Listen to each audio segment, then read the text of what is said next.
Welcome back to THE Network.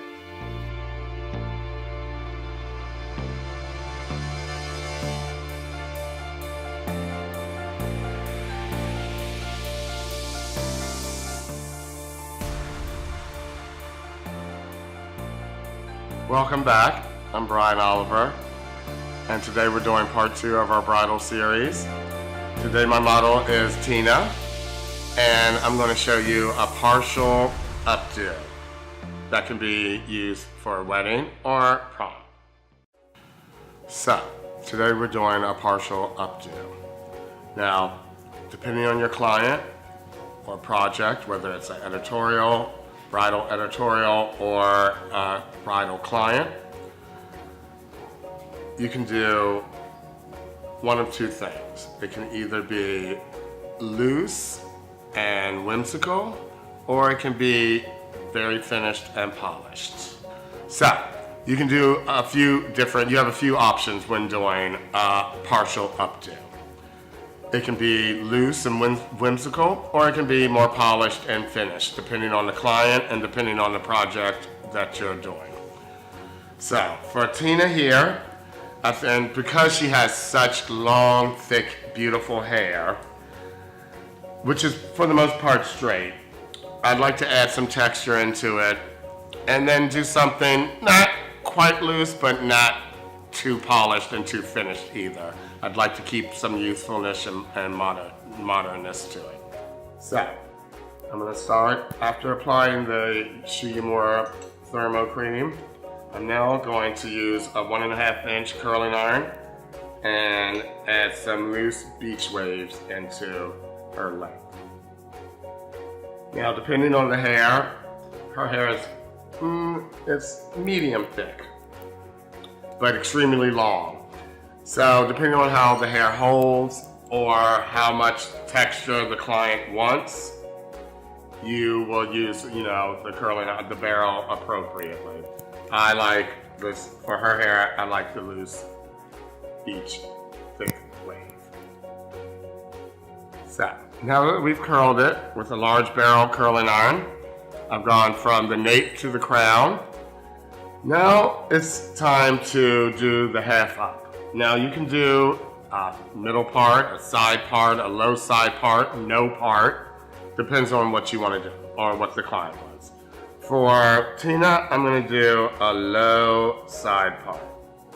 I think that'll work best with her hair, with her layering, and how her hair falls. Okay? Now, usually for a half updo, I like to do a section from the crown to but right behind the ear. Okay. Section that off, and obviously the other side.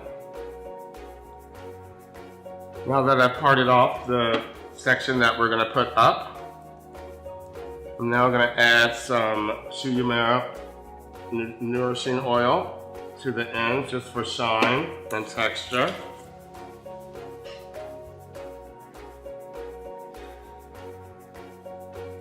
Take the heavier side, which is obviously the side that her hair is parted on.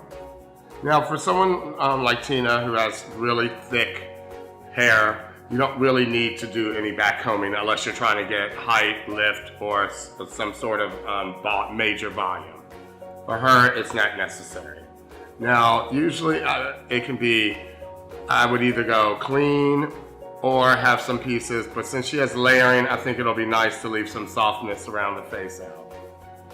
Now you can do this in many ways. It can be totally pulled back and more severe, or it can be looser and like more of a twist.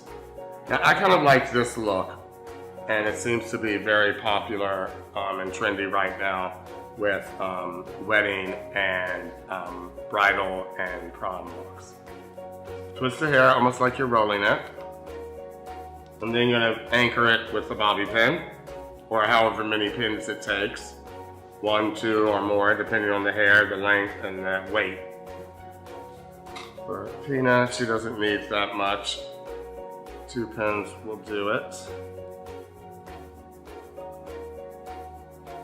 Okay.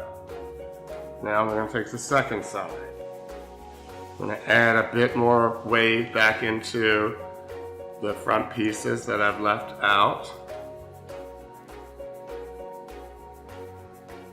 Just so it kind of falls, framing her face instead of in her face.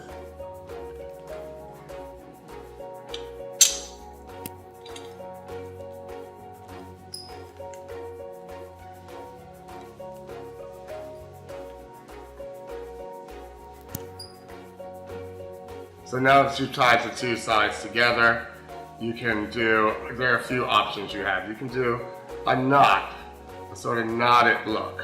Or you can do like another, like almost like a reverted French twist. Or you could do like a little hair, you know, flower, sort of like bun knot. It depends. For Tina, I think I'm gonna do, or you could do a braid. You can also do a braid. All of those are options. Now I'm going to take these ends and blend them together. I think for Tina I'm just going to do a sort of, call it a knotted bun. And literally take the hair. And if she has, if the client, the model has the length, you can literally do like a knot, like you're tying a knot. And then incorporate like a braid, say. This, do your knot, section it out so you can braid.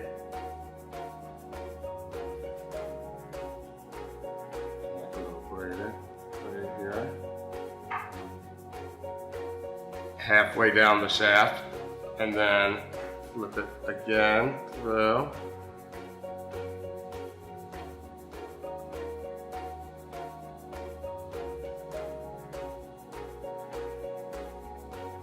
Actually,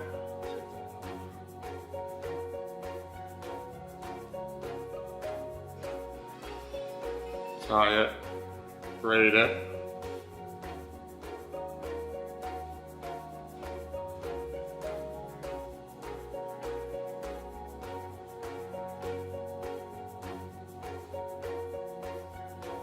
Halfway down the length,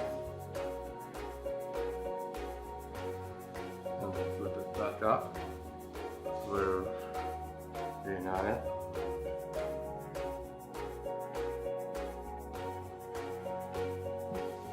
Okay, now that you've done that, you pin it in, anchor that braid so it doesn't come out.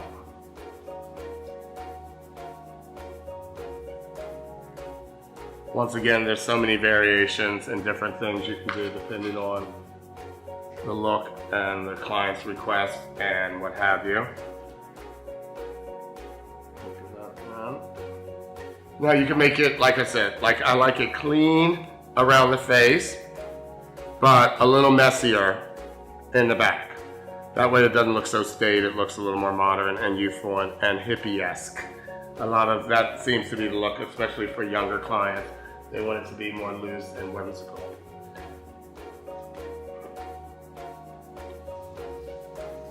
And that in. Now you can either stay with the braid and continue down the rest of the length and just leave a braid hanging. Or you can undo the braid and have it just curls. It's up to you, it's up to the client. It seems to be the trending right now. Braids are trending a lot right now when it comes to wedding dues, prom dues, things like that.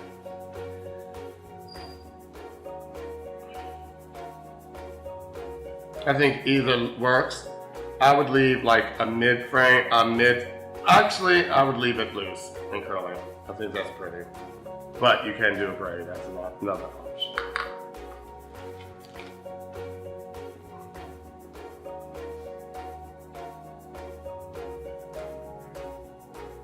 So basically that's the gist of it.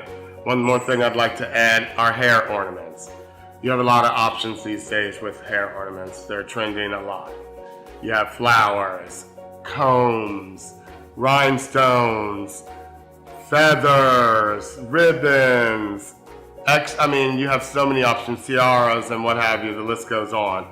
So if you like to add a little more to your wedding or bridal do, or to your prom do, you can always add hair ornaments as well. Thank you for joining us on the THE Network. I'm at the David Rios Salon in Georgetown. I'm Brian Oliver. Come join us again. Thank you for joining us today. To become a THE Insider, please subscribe to our channel. Let the beauty begin.